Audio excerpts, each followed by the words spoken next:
pusa guys, oh. Nakahuli ng daga. Pumasok kasi yung daga sa lungga ng mga pusa. Ayun, huli na tuloy. Buhay pa yung daga, oh. Buhay yung daga, oh.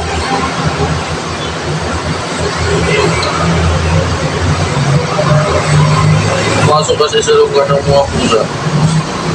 Huli ka, Balbon. Di kulong, pero patay.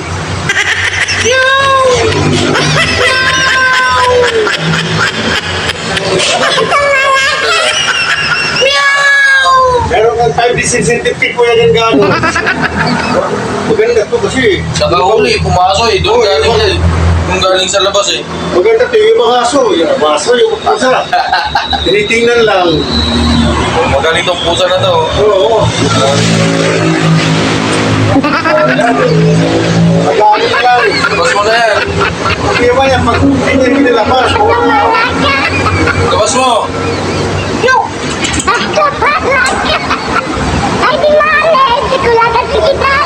Tinitigan mo. Very good. Pinatay mo. Nice one, nice one. Pumasok kasi sa lungga ng mga pusa eh. Huwag nga may pusa dito.